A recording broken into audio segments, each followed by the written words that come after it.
Kasihan deh PDI Perjuangan. Dikungkung, ditelikung, tinggal sendirian gitu.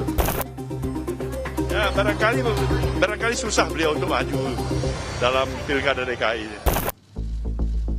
Ketua Umum PDIP Megawati Soekarno Putri menyoroti kondisi Pilkada 2024 yang saat ini terkesan menghalangi orang mencalonkan diri. Dalam kesempatan itu, Megawati juga sempat menyinggung nasib PDIP yang ditinggal sendirian, sedangkan partai lain membentuk koalisi besar dengan nama Kim Plus. Tak hanya itu, Megawati juga menyebut ada pihak lain yang mencoba ambil alih PDIP. Sekjen PDIP Hasto Kristianto mengungkap sosok yang sempat disinggung Megawati yang hendak mengambil alih PDIP. Hasto menyebut sosok itu sempat melakukan upaya konsolidasi kekuasaan. Ada upaya untuk melakukan konsolidasi kekuasaan. Bahkan ada sosok penting yang berjuang menjalankan perintah dari pemimpin itu. Tetapi kemudian orang mengatakan habis manis sepah dibuang. Padahal segala cara juga sudah coba dilakukan untuk memenuhi kehendak pemimpin. Maka ini menjadi bukti bahwa hukum ketika tidak lagi mengabdi pada merah putih akan terjadi pergerakan rakyat. Ya, terima kasih.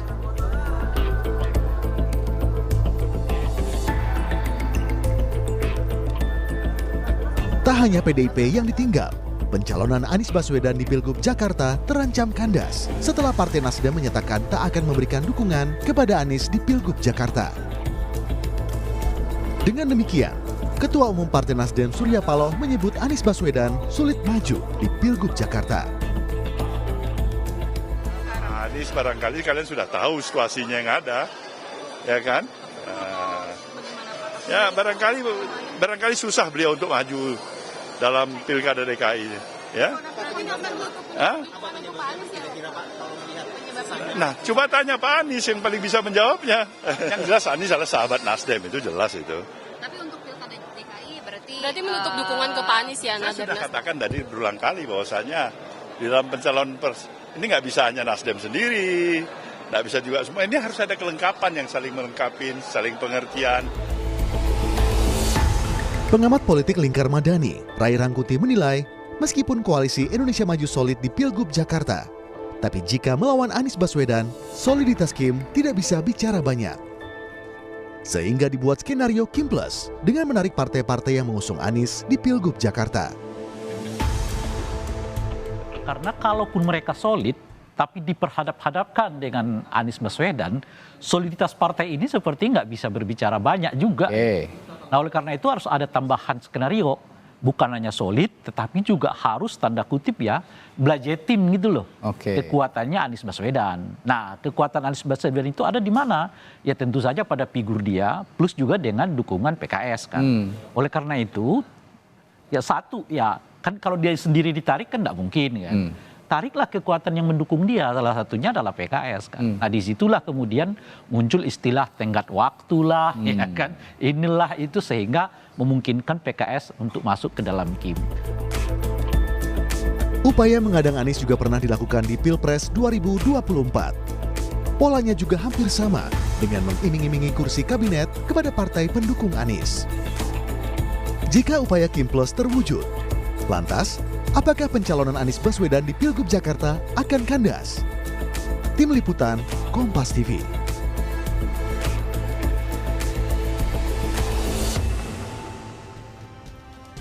Ketua Umum PDIP Megawati menyatakan merasa kasihan dengan partainya yang ditinggal sendirian di Pilkada, sedangkan partai lain membentuk koalisi besar dengan nama Kim Plus. Lantas apakah PDIP akan senasib dengan Anies Baswedan yang terjegal di Pilgub Jakarta? Kita bahas bersama dengan dosen ilmu politik Universitas Paramadina, ada Ahmad Hoirul Umam. Mas Umam, Megawati merasa dijegal atau terjegal, kemudian Anies ditinggal atau ditelikung. Kalau misalnya kita lihat dari pernyataan Megawati ini, apa yang bisa Anda baca? Skenario apa yang sedang dimainkan?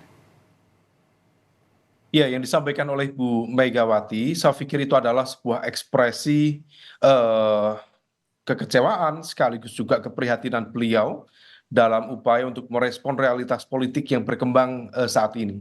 Karena memang bagaimanapun juga tentu ini tidak mudah dan apa yang terjadi terkait dengan konteks internal Kim, termasuk bahkan di internal Golkar misalnya, betul-betul kemudian berimplikasi cukup signifikan terhadap pola relasi dan juga rencana kerjasama dalam konteks lokalitas pilkada tertentu, terutama di wilayah-wilayah strategis. Jadi kalau misalnya kemudian Bu Mega menyatakan bahwa PDIP dalam tanda kutip ditinggalkan, memang kemudian akan ada implikasi secara langsung kalau nanti misalnya Golkar terjadi perubahan kepemimpinan secara definitif melalui Munaslup, maka tampaknya akan ada evaluasi termasuk misalnya di Pilkada Banten, kemudian yang kemarin ada dinamika seperti Jakarta, Jawa Barat yang menjadi eskalasi dari kekuatan politik di internal Golkar. Nah, oleh karena itu apa yang disampaikan oleh Bu Mega saat ini termasuk dari gagalnya atau tampaknya per hari ini belum mampu berlayarnya Anies Baswedan di Pilkada Jakarta, sebenarnya juga mengekspresikan atau menggambarkan bagaimana kekuatan besar yang mencoba untuk mendominasi sekaligus juga mengorkestrasi pola permainan yang betul-betul dilakukan secara tight gitu ya. Oleh karena itu ini yang kemudian menjadi keprihatinan tertentu sekaligus catatan yang cukup mendalam bagi seorang Bu Mega, dan tentu ini menjadi refleksi bersama. PDIP Megawati merasa ditinggal, kemudian Anies Baswedan juga merasa ditinggal, sama-sama punya nasib yang sama. Apakah kemungkinan keduanya akan berlayar bersama? Kalau iya, siapa kawan koalisi PDIP nanti di Pilkada Jakarta?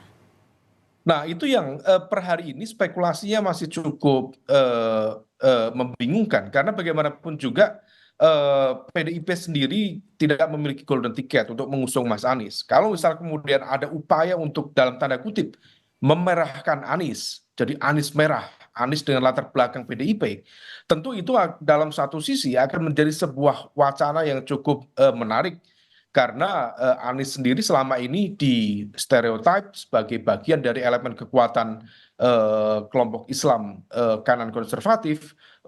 Oleh karena itu ketika kemudian dia bergerak dengan PDIP akan membawa nama Anies menjadi kekuatan yang lebih bercorak nasionalis, bercorak moderat. Nah, oleh karena itu ini menjadi opsi yang cukup menarik. Problemnya memang untuk mengusung Anies Baswedan di level Pilkada Jakarta, PDIP tetap membutuhkan dukungan dari partai lain.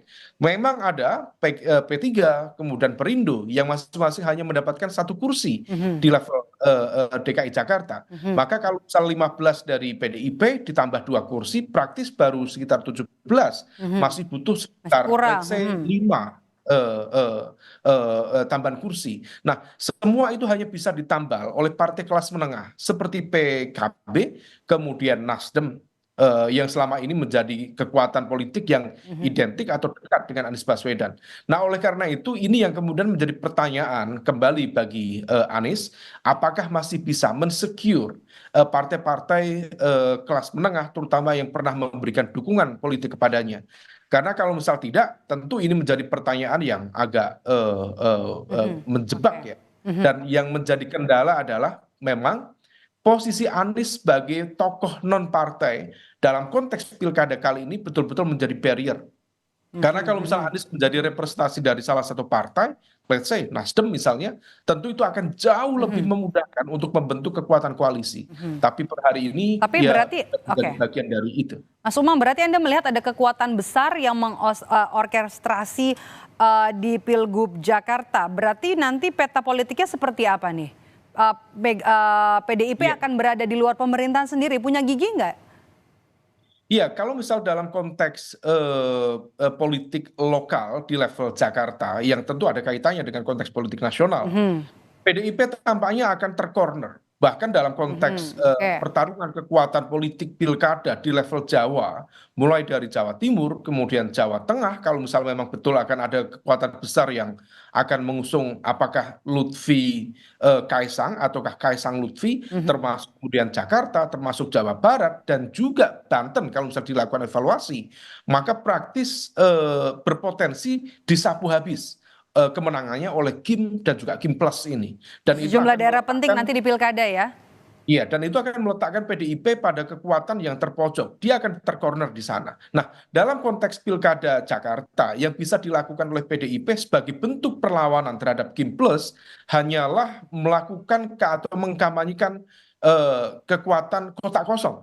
Sehingga kemudian PDIP ada kemungkinan kalau misal kemudian memang tidak ada opsi lawan Ridwan Kamil Suswono misalnya, maka opsi kotak kosong bisa terjadi dan PDIP dipaksa untuk mengkampanyekan kotak kosong, kecuali ada opsi yang lain, apakah dari perorangan dan lain sebagainya. Nah ini yang kemudian, realitas ini yang kemudian menjadi gambaran dari pola proses demokrasi ke depan. Memang ini bagian dari real politik, ini bagian dari proses berdemokrasi, tetapi ketika kemudian proses ini berjalan secara demikian ya, tanpa kemudian menyisakan ruang bagi terjadinya proses kompetisi yang lebih demokratis, lebih kompetitif, tentu ini akan menjadi sebuah catatan tersendiri. Meskipun ya, this is part of the political game. Ini menjadi bagian dari realitas politik yang terjadi. Bagian dari realitas politik, kalau nanti misalnya memang terpojok sendirian, artinya bagaimana nanti dengan pola demokrasi kita setelah pilkada Anda lihat? Ya, kalau misal kemudian model seperti ini yang akan terjadi, maka besar kemungkinan seperti tren terjadinya kotak kosong akan semakin besar. Dan hal itu tentu akan semakin membuka ruang penyeragaman dalam konteks kooptasi kekuatan politik, terutama pada level lokal yang kemudian bertalian dengan kekuatan besar di level nasional. Dalam konteks efektivitas pemerintahan barangkali akan menciptakan efektivitas karena persamaan orientasi politik, preferensi politik dari gerbong yang sama, barangkali ada efek positifnya. Tetapi yang kemudian perlu diantisipasi adalah ketika proses itu justru kemudian berimplikasi pada mekanisme check and balances dalam konteks pemerintahan, check and balances dalam konteks kekuasaan. Dan ini tentu akan berimplikasi cukup serius terhadap bagaimana kemudian bagaimana misalnya tata kelola pemerintahan yang baik, yang efektif akan terbentuk. Nah, ini yang tampaknya harus dijaga betul. Dan kalau misal memang PDIP tersisa the only one, satu-satunya yang berada di luar pemerintahan, ya ini adalah bagian dari tugas demokrasi dan juga tanggung jawab Mas Umam, menjalankan. Mas Umam, ada peluang dari PDIP untuk memerahkan Anies Baswedan. Bagaimana Anda melihat peluang ini Anies untuk bergabung dalam sebuah partai politik? Singkat saja, Mas Umam. Ya, realitas Pilkada Jakarta menegaskan bahwa Anies sebaiknya mempertimbangkan kembali posisinya sebagai tokoh non-partai. Karena kalau misal kemudian dia tetap menjadi kekuatan personal non-partai, maka dalam konteks pertarungan politik ke depan akan cukup merepotkan. Nah, apakah kemudian Anies akan mempertimbangkan menjadi bagian dari, let's say, Nasdem, ataukah justru menjadi bagian dari PDIP misalnya untuk mengoptimalkan peran di waktu yang tersisa ini di Pilkada Jakarta, tentu itu menjadi ranah kontemplasi yang bersangkutan. Tetapi kalaupun dalam konteks memerahkan Anies dalam konteks Pilkada Jakarta harus dihitung betul. Kalau misal kemudian memang ada potensi untuk berlayar dengan dukungan salah satu partai, tentu ini akan menjadi peluang yang sangat baik bagi seorang Anies Baswedan. Meskipun harapan itu harus ditimbang secara memadai, karena kalau misal optimisme itu tidak realistis, hati-hati bisa terjadi. Dan satu hal, kalau misal masih ada salah satu partai di koalisi perubahan seperti Nasdem, kemudian PKB, termasuk PKS, yang ternyata berani melakukan manuver dengan ijtihad mengusung Anies Baswedan misalnya, mereka tampaknya juga harus menghitung konsekuensi.